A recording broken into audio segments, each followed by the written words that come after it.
Hello everyone, আসসালামু আলাইকুম। Welcome to my channel. সবাই কেমন আছেন? আশা করছি ভালো আছেন। আজকে আপনাদের জন্য নিয়ে এসেছি স্পেশাল ভাপা পিঠার রেসিপি, নরসিংদীর সেই বিখ্যাত ভাপা পিঠা, যার জন্য আমাকে কিছু প্রস্তুত প্রণালী আগে থেকে তৈরি করে রাখতে হয়েছে। সেগুলো হচ্ছে নারকেল কোড়ানো, অনেকটা নারকেল কোড়ানো লাগবে, যেহেতু নরসিংদীর ভাইরাল ভাপা পিঠা, সেটা অনেক সাইজে অনেক বড় ছিল। এটা হচ্ছে খেজুরের গুড়, এখানে অনেকটা পরিমাণ খেজুরের গুড় নিয়েছি। আর লাগছে আমার কিছু ড্রাই ফ্রুটসের মধ্যে এখানে নিয়েছি আমি কিছু কিশমিশ, কাঠবাদাম আর খেজুর। আপনারা চাইলে আর অন্যান্য ড্রাই ফ্রুটস ইউজ করতে পারেন, যে যেমনটা পছন্দ করেন। সো এই পিঠাটা বানানোর জন্য আর নরসিংদী যেতে হবে না, বাসায় অল্প খরচে বানিয়ে নিতে পারবেন। এরকম একটা আমি নিয়েছি পিঠা বানানোর জন্য বড় একটা রাইস কুকারের যে উপরের যে ঝাঁঝরিটা হয় সেটা, এটা কম বেশি সবার বাসায় আছে। আমি যেহেতু অনেক বড় করে পিঠাটা তৈরি করব, সেজন্য আমার এরকম একটা বড় ঝাঁঝরির প্রয়োজন। এখন আমি চলে যাব গুঁড়ার প্রস্তুত প্রণালীতে। ভাপা পিঠা বানানোর জন্য আমাকে গুঁড়াটা খুব ভালোভাবে তৈরি করতে হবে। ভাপা পিঠার মেইন প্রসেসিং হচ্ছে চালের গুঁড়াটার মধ্যে। এটা যত ভালোভাবে আপনি করতে পারবেন, ভাপা পিঠাটা তত বেশি দানাদার হবে আর খেতে অসম্ভব মজা হবে। সো এখানে আমি চাল দিয়ে নিয়েছি আর অল্প লবণ দিয়ে মিশিয়ে এখন অল্প অল্প করে পানি দিয়ে এটা ভালোভাবে মিশিয়ে নেব। যেহেতু এটা শুকনো চালের গুঁড়া, পানিটা অল্প অল্প দিতে হবে। অল্প অল্প পানি দিয়ে বুঝে মাখতে হবে। ভেজা চালের গুঁড়া নিলেও আপনারা করতে পারবেন, যে কোনো চালের গুঁড়া দিয়েই হবে এটা। সো আমি এখানে পানি দিয়ে ভালোভাবে চালের গুঁড়াটাকে মিশিয়ে নিচ্ছি। আস্তে আস্তে মেশাতে হবে, যেহেতু শুকনো চালের গুঁড়া, পানিটা একটু বেশি টানবে এখানে। সো এরকম হয়েছে পানি দেওয়ার শেষে।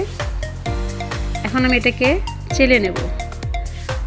ভাপা পিঠা বানানোর একটা গোপন ট্রিক্স হচ্ছে এরকম একটা ঝাঁঝরির চালনি দিয়ে অবশ্যই চেলে নিতে হবে। যত ভালোভাবে চালা হবে পিঠাটা কিন্তু তত বেশি খেতে মজা হবে। সো এরকম একটা ছিদ্রযুক্ত চালনি দিয়ে আমি গুঁড়াটাকে চেলে নেব। খুব ভালো করে চেলে নিতে হবে, এভাবেই কিন্তু দানাদার গুঁড়াটা পাওয়া যাবে। সো এই তো আমার চালা হয়ে গেছে, বেশ অনেকটা সময় লেগেছিল চালতে। এখন আমার ভাপা পিঠার চালের গুঁড়িটা রেডি হয়ে গেছে। এখন আমি এটা দিয়ে পিঠা তৈরি করার জন্য সমস্ত উপকরণগুলো প্রস্তুত করে নেব। এখানে আমি এরকম যে চালনিটা নিয়েছিলাম, রাইস কুকারের যে চালনিটা বড়, তার উপর আমি নেট বিছিয়ে দেব। মিষ্টির দোকানে নেট দিতে পারেন বা পাতলা মশারি কাপড়ে নেট দিতে পারেন, যে যেরকম পারেন সেরকম দিয়ে নেবেন, যাতে ভাপটা সুন্দরভাবে উঠতে পারে। এখন আমি গার্নিশিং করে নেব পিঠাটা, লেয়ারে লেয়ারে সাজিয়ে দেব। প্রথমে দিয়েছি খেজুরের গুড়, এখানে অল্প কিছু কিশমিশ, বাদাম অ্যাড করব।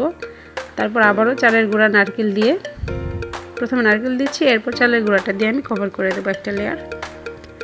চালের গুঁড়া দেওয়া হয়ে গেলে আমি এখানে সেকেন্ড লেয়ারের জন্য চালের গুঁড়াটা বিছাচ্ছি। চালের গুঁড়াটা দেওয়া হয়ে গেলে এখন আমি দিয়ে নেব আবার খেজুর দিয়ে দিচ্ছি। এখানে একটা একটা করে খেজুর আমি চারদিক দিয়ে ছড়িয়ে দিচ্ছি, যাতে প্রতিটা কামড়ে খেজুরের স্বাদ পাওয়া যায়।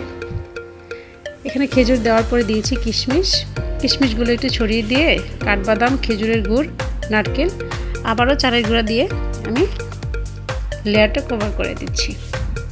এভাবে আপনারা স্টেপ বাই স্টেপ কভার করে নেবেন। এখন লাস্ট পর্যায়ে ফিনিশিং টাচে আমি অনেকটা নারকেল দিয়ে দিচ্ছি।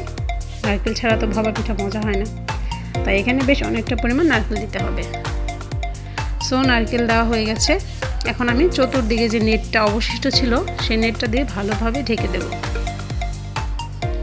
সো এই তো ঢাকা হয়ে গেছে। এখন আমি এটা রাইস কুকারেই স্টিম করে নেব। যেহেতু পিঠাটা অনেক বড়, একটু সময় লাগতে পারে, আর চালের গুঁড়িটা অনেক ভালো হয়েছিল, তাই পিঠাটা অনেক সুন্দর হবে, দানাদার হবে ভাপা পিঠাটা। সো এখন আমি এটাকে স্টিম করে নেব 15 থেকে 20 মিনিট বা তারও কম সময় লাগতে পারে। সো এই যে আমার স্টিম করা হয়ে গেছে। ঢাকনার যে ছিদ্র দুটো ছিল সেগুলো আমি কাঁচামরিচ দিয়ে বন্ধ করে দিয়েছিলাম। সো দেখতেই পাচ্ছেন তৈরি হয়ে গেছে আমার বিখ্যাত নরসিংদীর বিখ্যাত ভাইরাল ভাপা পিঠা। অবশ্যই ট্রাই করবেন, খেতে অসম্ভব মজা। সো এখন আমি আপনাদের সাথে পিঠাটা কেটে শেয়ার করব। দেখতেই পাচ্ছেন কত সুন্দর লাগছে দেখতে। এটা উল্টালে ভেতর থেকে লেয়ারগুলো কাটলে আরও বেশি ভালো লাগবে। সো এখন পিঠাটা আপনাদেরকে কেটে দেখাচ্ছি। পিঠাটা অনেক সুন্দর হয়েছে, যেহেতু খুব গরম, আমি গরম গরম কেটেছি আপনাদেরকে দেখানোর জন্য। এটা ঠান্ডা হলে কাটবেন, তাহলে পিঠাটা একদম ভাঙবে না। অনেক গরম থাকা অবস্থায় আমি কেটেছি পিঠাটা। দেখতেই পাচ্ছেন ভিতরের লেয়ারগুলো কত সুন্দরভাবে দেখা যাচ্ছে। সো তৈরি হয়ে গেল আমার সেই স্পেশাল ভাপা পিঠার রেসিপি, যা কিনা আপনাদেরকে নরসিংদীতে অনেক টাকা দিয়ে খরচ করে খেতে হয়, তা আপনি অল্প পরিমাণ টাকা খরচ করে বাসায় বানাতে পারবেন সবার জন্য। একটা পিঠাতে সবার হয়ে যাবে, এত বড় একটা পিঠা। সো দেখতেই পাচ্ছেন পিঠাটা অসম্ভব মজা হয়েছে, দেখাই যাচ্ছে পিঠাটা। সো ভিডিওটি ভালো লাগলে অবশ্যই লাইক, কমেন্টস, শেয়ার করে সাবস্ক্রাইব করে দেবেন। ধন্যবাদ।